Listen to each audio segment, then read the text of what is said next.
soon. Hopefully this video will tell you what you need to know before you start uni. Hi everybody, my name is Charlotte and I'm a final year veterinary medicine student at the RVC. Today's video is going to be all about the things that I wish I knew before I started uni. The first thing I wish I knew was some study techniques or some revision techniques. In uni is a completely different way of learning. Like, studying is going to be self-led, whereas in school it's not self-led. Like, your teacher is constantly telling you what to do. In uni you get a lecture and you're left to it and you're by yourself and you have to figure out how to make notes, how to go and learn your notes, all sorts. And to me, I'm still learning how I do notes now, but when I started uni I had no idea. So I would highly recommend going on maybe YouTube and searching study techniques. Ali Abdaal is amazing at doing videos like this, so go check out his channel and see what study techniques he recommends, or have a little search online and just see what things are out there that you could use. The second thing I wish I knew was, do not buy textbooks before you go to uni unless your uni specifies certain things that you need to have. My uni didn't specify any textbooks, so I personally didn't get any textbooks, but I did think about it. But basically when you get to uni, that the library might do some sales and they'll sell a textbook that's worth like £200 for like £10. Well, my uni did that anyway, so hopefully other unis do it too.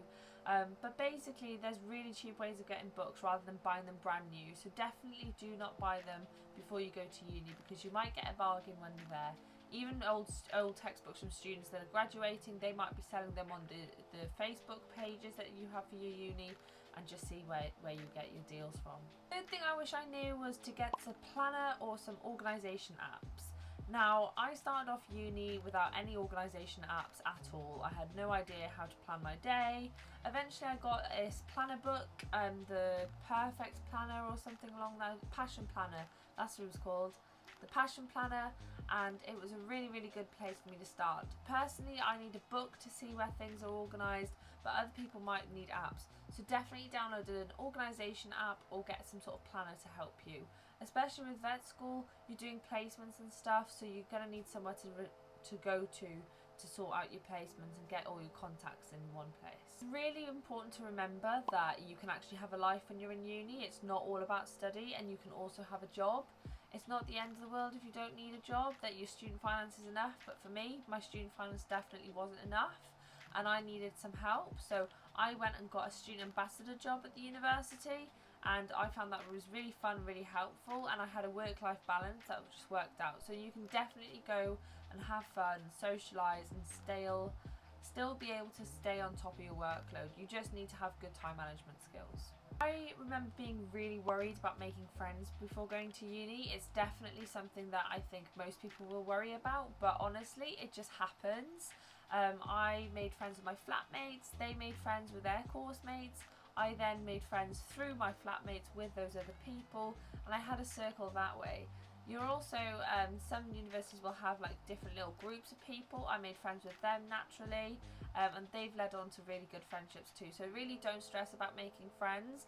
If I was going to give you one tip on how to make friends with people quickly, was when you move into halls, if you do move into halls, then have a doorstop and just leave your door open for the first few days. You'll make friends with your flatmates really easily that way, and hopefully that will just help you make friends quicker. Imposter syndrome. This is huge in vet school, but I'm sure it's somewhere else as well, a medical school or any other course. Like, imposter syndrome is real, and it's a real pain in the backside. You personally feel, basically, like, I'll start off by saying what imposter syndrome is. Imposter syndrome is when you feel like you don't deserve to be somewhere. That's not the official way of explaining it, but that's how I've understood it.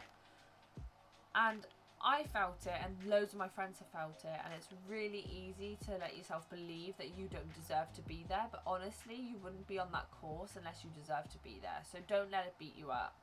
Also, don't compare yourself to other classmates, because honestly everyone is so different, especially when you're in vet school. Comparing yourself to others is really easy to do because you're all really smart and you're all on the same level, and you just need to remember that they've come from different backgrounds, they've got their own strengths, and you also have your own strengths, and other people will be comparing themselves to you, wishing that they might be you. So just remember, don't compare yourself to others. Imposter syndrome is a thing. Just be aware of it and remind yourself that it's a thing when you think you're falling victim to it. When you're in uni, living with flatmates is something that a lot of people will experience for the first time. It was definitely my first time, and I had no idea how to handle things with people that I lived with. Basically, my biggest tip would be to just nip things in the bud with them. If there's something they're doing is annoying you, just let them know. It's so easy to bottle it up and just get really annoyed, and then it bursts out in one go like later on. But honestly, just take the time to just say, hey, like, you know, you grate your cheese on the counter, can you please grate it onto a plate, because like the cheese remnants is really annoying me. Or if something they're doing is making you uncomfortable, just bring it up, because you deserve to be comfortable in your own house. Honestly, just mention it, because I definitely bottled it up, and I had like an outburst like a year later where I was like, look, you're not respecting any of my stuff. And they were like, give me an example. And I had like examples from like a year ago, and they were like, hey, you've been bottling this up for so long, like what gives? And I'm just like, I just didn't know how to explain it to you. So honestly, just nip things in the bud. In uni, failure is fine. You're going to get things wrong. You're going to fail exams. Like, I failed my exams in my first year and had to resit in the summer. And it's something you're going to have to get used to. You're not expected to know everything. You are going to fail at some point. And if you don't fail, well done. But if you do fail, like, just know it's normal. Loads of people resit years. Hopefully you won't have to. But if you do, like, just remember it's not the end of the world. Like, I resat exams in first year, like probably most people will resit something at some point in their life. Don't be afraid of failure. If anything, in uni, like, it's so much easier to fail because no one's really telling you off for failing. Whereas in high school, for me anyway, like, the teachers would really hammer you if you failed something, and it was so scary. But in uni, like, I failed my mock and I was like, oh god, like, this is terrible, but no one beat me up about it. And in fact, they gave me more support because I didn't do well in it, and that was the best response I could have ever got. So in uni, that was really incredible, just to have the support when I failed rather than a telling off. It leads me on really nicely to the fact that you just don't need to know everything. In the exams, you're expected to know, in veterinary medicine anyway, like 50%. And if you get 50%, you pass. In other courses, I know that it's 40% to pass. So you need to know 40% of the content that's taught to you, not the whole thing. So don't stress about knowing everything, because it's just like, it's impossible, like, to know everything. So just remember that you need to know 40% or 50% if you're in a medical degree, and that's all you need to know. And last but not least, ask for help. I can't stress this enough. Like, you're going to need help at some point. And there are teams in uni. I had learning development help, I had mental health help, I went to this counsellor, there's a chaplain normally at the university. Honestly, go to these people. There's an advice centre normally in unis. Like, just go and ask for help, explain your situation to them, and they will put you in the right direction. If you don't know who to go to, normally you'd have a tutor or an academic member of staff that is your first point of call. Go to them.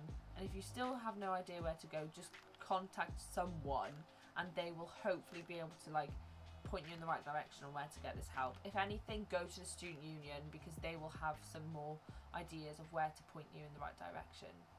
So that's it for today's video, guys. Let me know down below if you have anything that you wish you knew before you went to uni. Hopefully this video helped. So yeah, bye!